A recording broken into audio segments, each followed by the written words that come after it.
Përpjekja për grabitjen e parave në një degë bankare të nivelit të dytë na rikthen përsëri vëmendjen tek siguria e sistemit bankar dhe objektet e rëndësisë së veçantë. Ngjarja ka rikthyer në fokus pyetjen thelbësore sa të sigura janë bankat dhe sa të mbrojtur janë qytetarët që frekuentojnë këto institucione çdo ditë.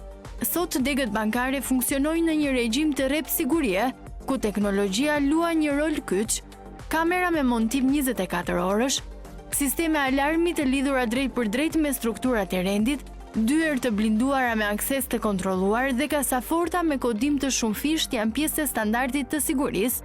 Ekspertët theksojnë se siguria bankare është një sistem i integruar, ku ndërthuren teknologjia, infrastruktura dhe faktori njerëzor, me qëllim parandalimin e çdo tentative kriminale dhe ruajtjen e stabilitetit financiar.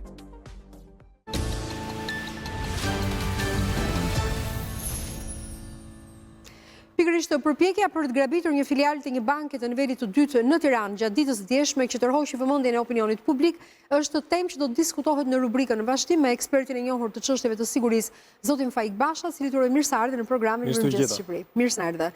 Ngjarja e djeshme ishte tronditse kur një person i armatosur futet në një filial banke, qëllon madje edhe në dyshemet, të paktën sipas raportimeve mediatike, i mbetet policisë dhe prokurorisë të tregojë si ka qenë dinamika e ngjarjes, por që mund të kishte përmasa tragjike për te i faktit që tentoi të grabiste një filial banke. Sa të sigurta janë filialet e bankave sot në Shqipëri? Shiko, sa të sigurta janë filialet? Sigurisht që bankat hynë ke institucionet e rëndësisë veçantë të cilat kanë protokollet e rrepta sigurie, kanë disa zinxhir sigurie të një pas njëshme për të shkuar deri tek finalizimi. Pra një person i thjesht, siç ishte ai ditës djeshme, i cili vetëm nëpërmjet armatimit të rënd dhe nëpërmjet goditjes që të paktën deri tani mendohet që ka kryer dhe shkrepje të armës brenda filialit, arriti të dalë deri te dera, por në të njëjtën kohë ishin marrë gjitha masat që policia të ishte patrulla e parë në ngjarje dhe me shpejtësi brenda atyre protokolleve që i kanë edhe këto lloj institucionesh, u gjendën dhe forcat të tjera dhe u neutralizua dhe u arrestua personi i cili tentoi të grabisi një bank. Por është vërtetës unë i kam disa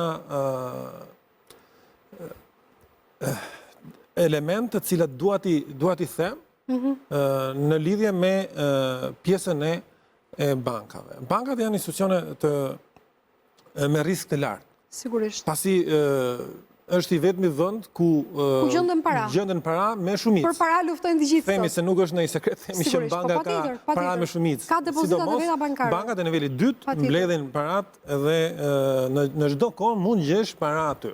Duke qenë që ka para, është edhe me risk, sepse krimi organizuar, grupet të cilat kanë dhe aftësi dhe mundësi për ta kryer një tentativë grabitje, ajo e djeshmja ishte një person i cili kishte ngarkesa psikologjike, mendoj. Të paktën kështu siç raportoi dhe tha vetë përpara punonësve të policisë. Do shikohet deri në fund, por nga masat e marra nga ai person, duke që ai nuk kishte informacion brenda bankës se sa para ka, se nuk grabitet banka për 10 milion lekë vjetra.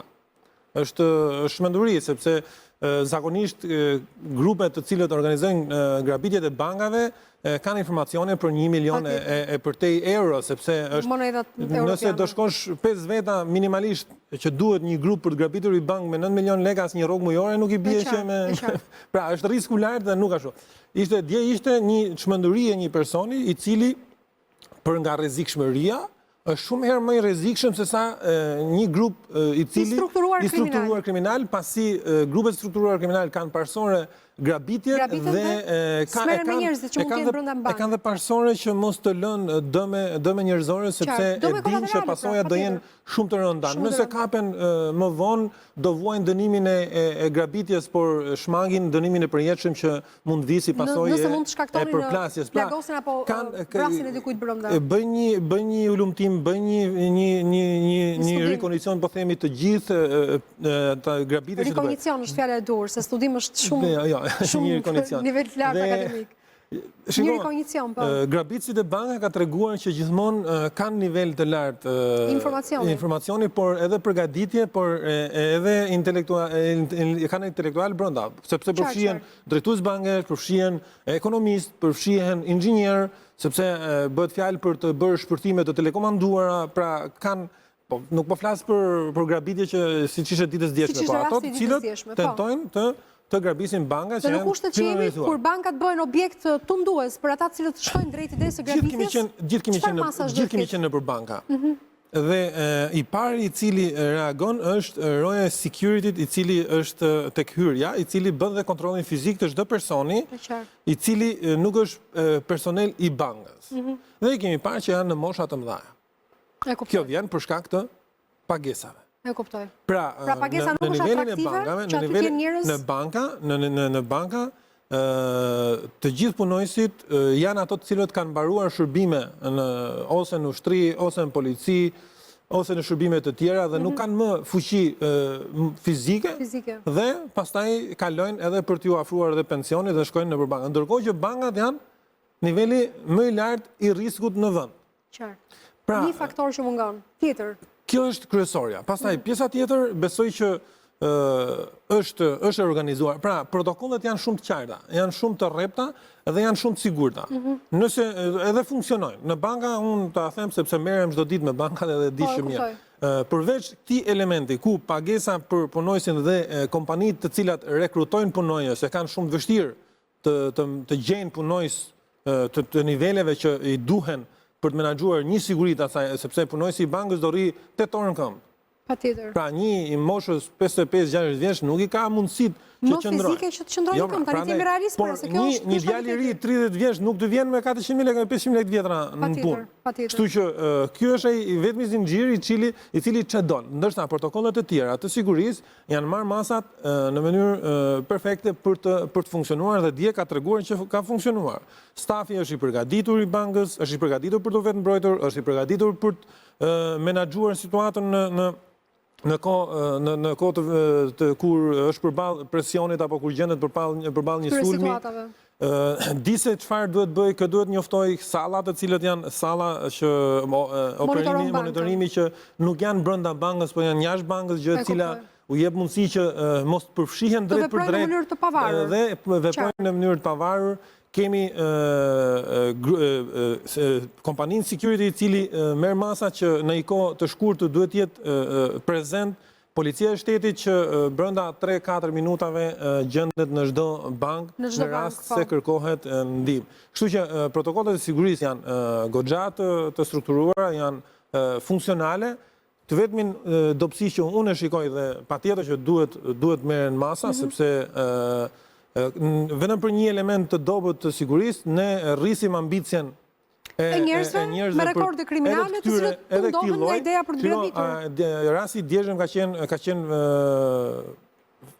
fat që nuk ka përfunduar në tragjedi. Pikërisht pra. Ka qenë reagimi i guximshëm i punojësve të policisë, të cilët kanë ndërhyrë në mënyrë të beftë, të shpejtë dhe kanë rrezikuar jetën e tyre. Për hir të vërtetës, sepse ne themi pse ato pa antiplum, po tash policia nuk rri, patrulla që operon në zonë nuk rri me antiplume dhe me antitank me vete. Ajo është patrullë. Është një patrullë e zakonshme që monitoron situatën. Ka reaguar në mënyrë profesionale, shmangu incidente, shmangu dhe humbjet e jetës, duke ndërhyrë dhe duke patur dhe guxim se kur ta shohësh atë armën, aq e vogël është ajo gryga, por kur ta shohësh që drejtohet, zmadhohet shumë. Është një situatë e frikshme të themi të vërtetën dhe meritojnë një falënderim më së paku ato punojës. Absolutisht, një përshëndetje dhe falënderim punojësit të policisë së shtetit, të cilët gjatë ditës djeshme patrulla e policisë ndërhyri dhe neutralizoi grabitësin që tentoi të grabiste bankën. Por në anën tjetër ka filiale bankash. Këtë mund ta them nga vëzhgimi personal që kam bërë, për shembull sa herë që kemi patur dhe unë si ti apo dhe të tjerë që kanë marrëdhënie me bankat, që hyrja për shembull në sistemin e bankës apo në filialin e bankës, mbase duhet të ketë nevojë për masa të shtuara sigurie. Është një element tjetër përveç punojësve të sigurisë që ti thua? Ka punojës sigurie, por në hyrjet e bankave, po të marrim mend në fillime, u vendosën disa dyrë rrotulluese, të cilat janë blind. Pra kanë gjitha elemente sigurisë dhe në shumicën e bankave ekzistojnë. Problemi është se për shkak se shkojmë prapë te zinxhiri, punojësi i cili punon aty, duke qenë një kohë gjatë aty dhe stafi i bankës, se banka ka vetë staf sigurie të brendshëm. Sigurisht. Dhe duke qenë që ai e ka patur të pamundur që qëndroj fluksi i hyrje-daljeve në bankë, qëndroj në këmbë dhe të menaxhoj ato hyrje-dalje, shumicën e rasteve i gjejmë hapur ato.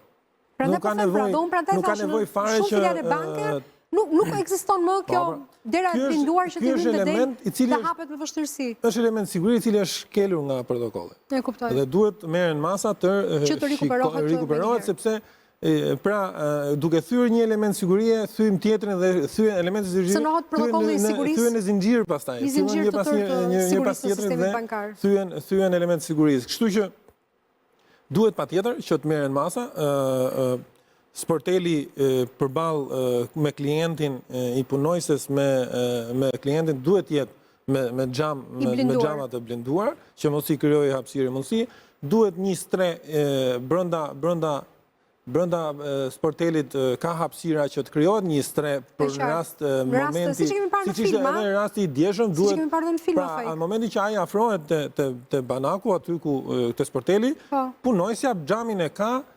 Është mbrojtur nëse futet poshtë stehës. Paktën nuk është përballë kërcënimit të drejt për drejt, gjë që mund ta çojë të japi dhe paratë dhe mund të rrisë ambicien e keqbërësit për të filluar dhe për të ndërvepruar atje dhe pastaj duke qëndrimi i gjatë brenda një banke detyrimisht çon në pasoja të rënda pastaj, sepse kur të afrohen elemente sigurisë që fillojnë punojësit policia, i gjendur nën presion, pastaj mund të shkojmë deri në përplasje me armë dhe mund të shkojmë në humbje jete. Pra, janë disa elementë sigurie që bëjnë të mundur ndalimin që në hyrje, kontrolli i çdo personi i cili futet në bankë. E kuptoj. Unë kam qenë oficer policie dhe shkoja në bankë, një nga bankat edhe në Don Bosco dhe edhe në Blok edhe në gjitha bankat tu, kishte një vend që dorëzonim armën.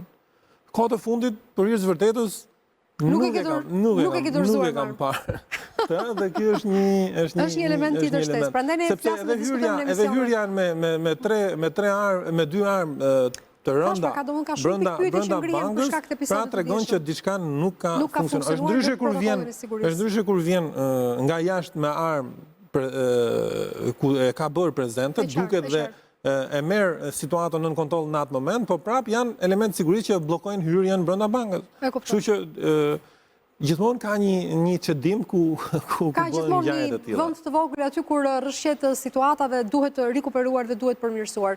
Bankat nuk janë të vetmet institucionet të sigurisë së veçantë, sepse ne flasim për institucionet të sigurisë së veçantë edhe të një niveli tjetër, dhe në rastin nisur nga episodi i ditës së djeshme, sa të përgatitur jemi ne në kuadër të hyrjes në Bashkimin Evropian, kur ne flasim për sigurinë kibernetike dhe shtrojmë në diskutim sigurinë fizike, tek objekte të rëndësisë veçantë siç janë godinat qeveritare, godinat universitare, arsimore, shkollore. Pra, cili është niveli i sigurisë së objekteve tona sot? Shiko, Shqipëria mund të themi është i vetmi vend në Europë i cili ka provuar qindra sulme serioze kibernetike në institucione. Përfshirë dhe bankat. Bankat kanë treguar që kanë bërë një mbrojtje këtu në këtë rast, që nuk duhet, pra nuk është prezenca fizike e njeriut, por është teknologjia e cila përballet, ka treguar që ka kryer investime shumë serioze.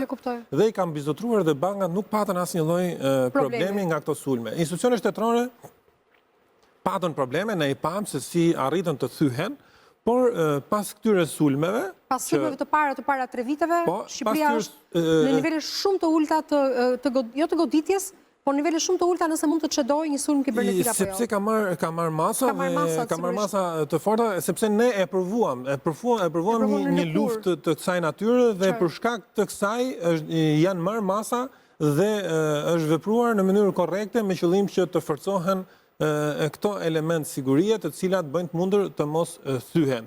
Kështu që në këtë fushë ne kemi eksperiencë, kemi përvojë dhe është dashur të ndërhyjmë në mënyrë të menjëhershme për të eliminuar këto. Pastaj vijnë të shtrezuara, në fillim janë marrë, thash, bankat e kanë krijuar, institucionet tashmë e kanë krijuar këtë dhe është provuar sepse ka patur edhe sulme të tjera të cilat janë bllokuar. Institucionet e tjera pastaj në varësi të rëndësisë mund të themi që kanë një lloj mbrojtje sepse rëndësia vjen nga institucionet kryesore dhe vjen pastaj ke institucionet dytësore, sepse dhe kosti i investimit është tepër e lartë për të krijuar një blockout totale të gjithë shtetit nga ana përballë këtyre sulmeve. Por në përgjithësi Shqipëria është goxha lart, të paktën pas këtyre sulmeve në këtë drejtim. Pjesën e sulmeve kibernetike. Por ndërkohë po flas për sulmet fizike. E kemi ne sistemin e sigurisë të sulmeve të mundshme fizike në mënyrë hipotetike? Institucionet tona godina dhe rëndësisë veçantë? Jemi të përgatitur ne? Institucionet kushtetuese mbrohen nga Garda e Republikës. Qartë. Pra, nga ana, Shqipëria ka një fat që ka të paktën që kur unë kam qenë student, ne kemi patur një bashkëpunim të ngushtë me Shtetet e Bashkuara të Amerikës, me institucionet më prestigjioze atje për luftën kundër terrorizmit dhe grupeve të dhunshme. Kështu që në 2005 ka ndryshuar fokusi dhe janë element të cilët trajnohen, zhvillohen punë e përditshme me strukturat për të përballuar dhe për të luftuar kundër fenomenit. Pasi në 2005 ishte terrorizmi i cili ishte një rrezik tepër serioz, por kuptohet që terrorizmi funksionon me grupe dhe duke përgatitur një trup që të përballet me këtë lloj grupi dhe me këtë lloj force që disponojnë këtë lloj grupesh, do të thotë që institucionet kanë të gjitha mundësitë, kanë gjitha kapacitetet dhe burimet njerëzore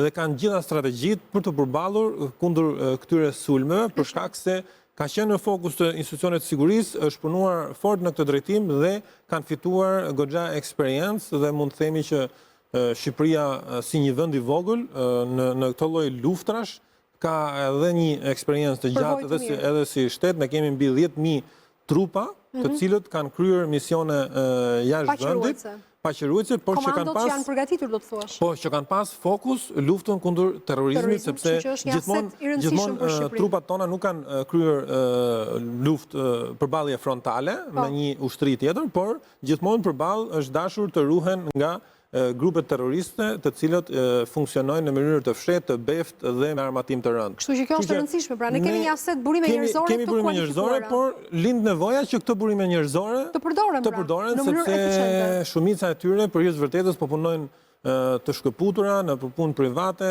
pra duhet patjetër që të thithen sepse kanë lënë një pjesë vazhdojnë, një pjesë e mirë vazhdojnë, janë akoma në shërbime, sepse ne vetëm sot që flasim kemi gati 800 trupa që në vit që janë në misionet të ndryshme.